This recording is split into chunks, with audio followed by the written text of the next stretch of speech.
বাপ আর হলো না বাকলাম ভাবে তুমি খাবে না সবাই ব্রেকফাস্ট করো না বাবা এই না মানে মা যতক্ষণ না আমাকে ক্ষমা করছে, মা যতক্ষণ না নিজে কোনো খাবার খাচ্ছে ততক্ষণ এই বাড়ির রান্নাঘর বন্ধ থাকবে।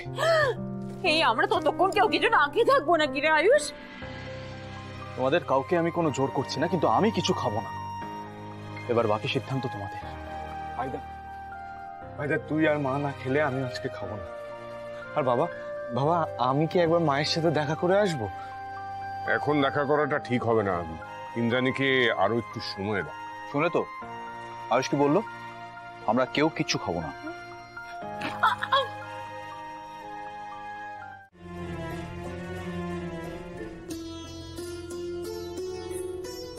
তুমি তো সব পারো কুসুম।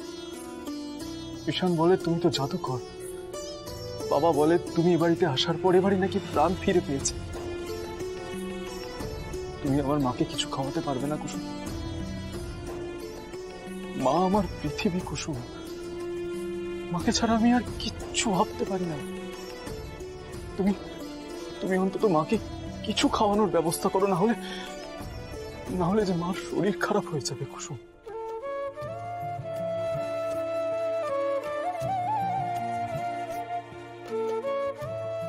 বেশ, আমি মন প্রাণ দিয়ে দেবীমাকে কিছু খাওয়ানোর চেষ্টা করব, কিন্তু আপনাকেও কথা দিতে হবে যে আপনিও খাবেন। তুমি যা বলবে সমস্ত কথা আমি রাখতে রাজি আছি। মা যদি এক গ্রাসও খায় তাহলে পুরো পরিবার পেট ভরে খাবে। তুমি পারবে তো?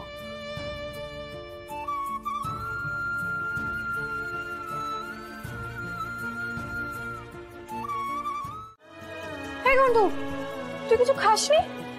তুই তো খিদে সহ্য করতে পারিস না, তাহলে খাসনি কেন? করে খেতাম বল। কি হয়েছে ঘন্টু, তুই জিজ্ঞাসা করছিস? বাবা, তুই, দেবীমা, ছোট সাহেব কেউ কিচ্ছু খায়নি, আমি কি করে খেতাম বল? কি করব আমি যাতে সবাই খাবার খেতে রাজি হয়? এ মাসের শেষে তোর বিয়ে, ভেবেছিলাম তোকে আইবুড়ো ভাত খাওয়াবো, কিন্তু সবটা এলোমেলো হয়ে গেল, আর হলো শুধুমাত্র তোর জন্য। এখন কর্তা আমাকে কে খাওয়াবে, কি করে খাওয়াবে?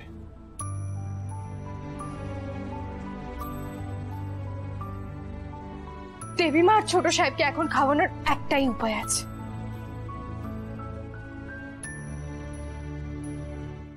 আমার যদি কিছু চাই তাহলে আমি যেন আপনাকে বলি। তুমি যা চাইবে তোমার দেবীমা তোমাকে তাই দেবে। বল। দেবীমা, আপনি না চাইতেই আমার আর আমার পরিবারকে 2 হাত ভরে দিয়েছে। আমি আজীবন চেয়েছি আপনার সেবা করতে। এই বাড়িটা আমার কাছে মন্দির, সেজন্যই তো আমি মালদা থেকে চন্দননগরে এসেছি। কিন্তু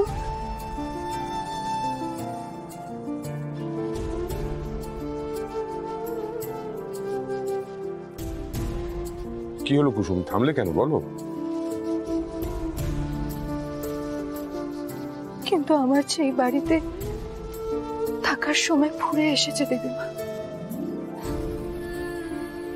আর কদিন পরেই তো আমাকে এই বাড়ি ছেড়ে চলে যেতে হবে।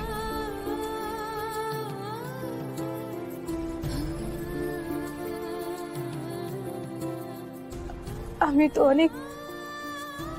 অনেক ছোটবেলায় আমার মাকে হারিয়েছি।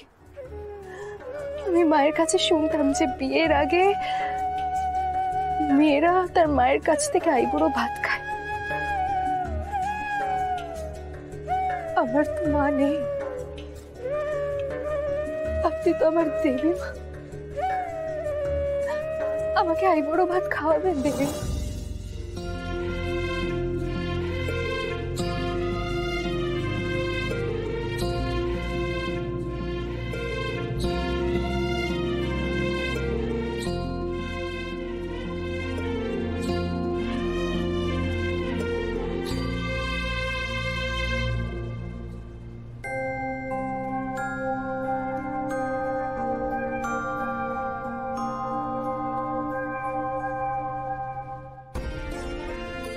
আপনি আমাকে আইবুড়ো ভাত না দিলেও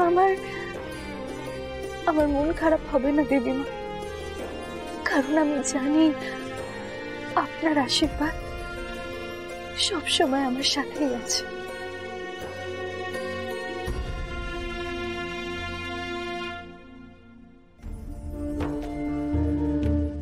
কুসুম, তুই আমাকে বলেছিলিস যে তুই শুটের বিয়েটাকে সত্যি বলে মেনে নিয়েছিস, আর তুই কিনা ম্যাডামের কাছে আবদার করেছিস আইবুড়ো ভাত খাওয়ার।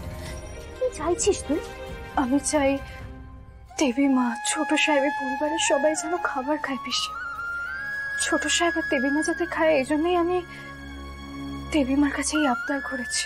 কুসুম, এভাবে দু নৌকায় পা দিয়ে চলা যায় না। কাকে ঠকাচ্ছিস তুই? আমার কাছে যাওয়ার কোনো উপায় ছিল না। তাহলে তুই আইবুড়ো ভাত খেতে চাইবি? কুসুম, তুই রোজ সকাল সন্ধে আয়ুষ বাবার নামে সেটিতে সিঁদুর পড়ছিস, আর সেখানে তুই রাতুলের পাশে বসে আইবুড়ো ভাত খাবি? আমি জানি আমি ভুল করেছি পিসি, কিন্তু এছাড়া যে আমার কাছে আর কোনো উপায় নেই। কুসুম, তুই ম্যাডাম আর আয়ুষ বাবার মুখে খাবার তুলে দেওয়ার জন্য এই নাটকটা করবি?